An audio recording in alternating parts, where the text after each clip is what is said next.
a rally thing, and tarmac is just one of many surfaces any rally driver has to deal with. And a tarmac spec rally car typically has quicker steering, it's typically lower, and it has less suspension trouble.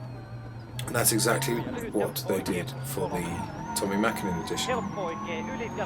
The changes over the Evo VI include a lower ride height, a more responsive turbocharger, a revised exhaust for back pressure, and a quicker steering rack with 2.2 turns lock to lock. Best of all, the front cover of the brochure said specially tuned for tarmac stage, which is a bit ridiculous but also deeply cool. And take note, Evo heads, no mud flaps in tarmac spec.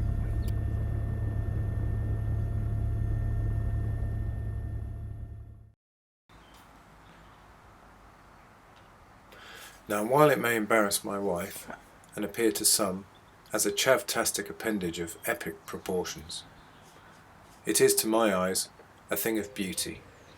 Mitsubishi introduced this wing with the Evo VI and answered the question of how you go one better than having a sodding great wing on the back of your car.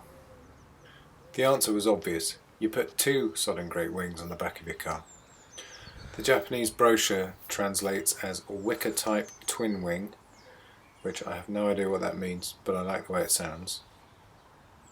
The top blade is adjustable, but together the two wings have a transformative effect on the car. It also helped Makinen and Mitsubishi win 8 world rallies between them and 1 drivers' championship. So it can't be completely useless, and without it, well, the car would look like this.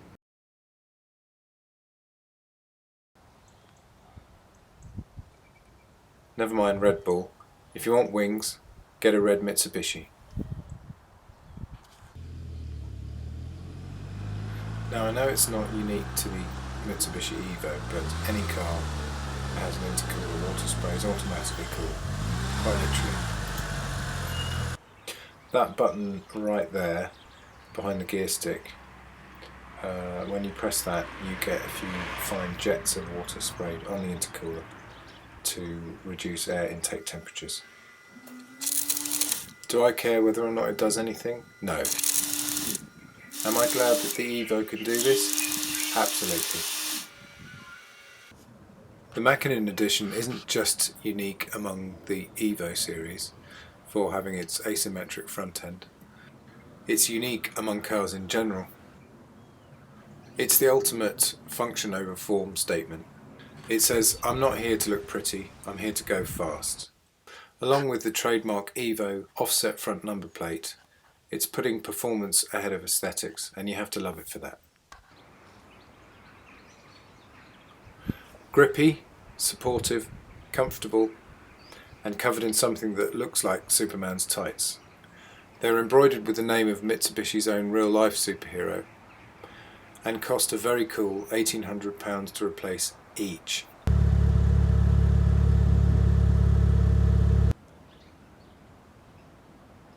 Way smoother and more powerful than the famous Cosworth Inline 4 in standard form, and ridiculously tunable. The all-conquering 4G63T is a rally legend in its own right.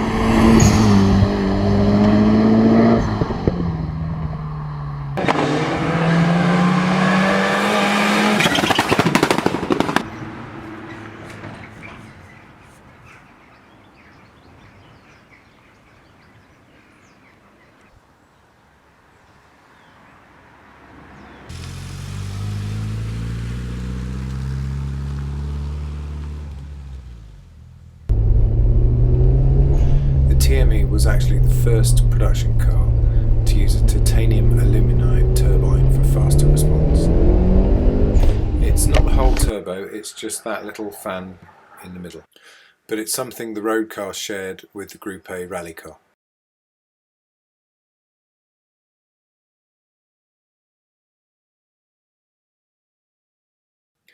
Unlike the all-conquering Evo VI, the Makinen Edition didn't actually win the World Rally Championship in 2001. This was mainly due to a change in the rules. The Makinen was run to Group A spec, and it was up against the new WRC cars, which allowed their engines to be further back in the chassis, and they had more suspension travel. So the Makinen was up against very stiff competition, but that didn't stop it beating the WRC cars 3 times in 2001.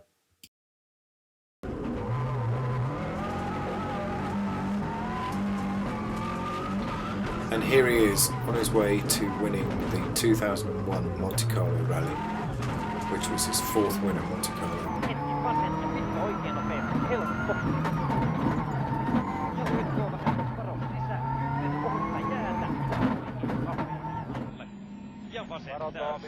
And here he is winning the brutal 2001 Safari Rally in Kenya.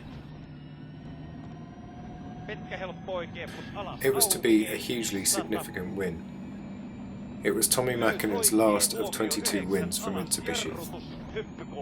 He himself would only go on to win 1 more rally in his career. It was the last win for a Group A car, and because Mitsubishi never won with their WRC car that followed it, the Makinen Edition was the last Mitsubishi to win a world rally. No need for heroics, no need for maximum speed. Tommi Makinen needed only to get to the end of the final stage.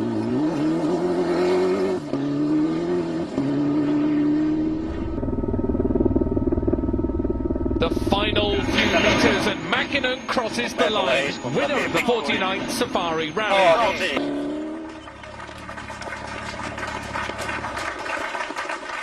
A smile at last on Tommi Makinen's face.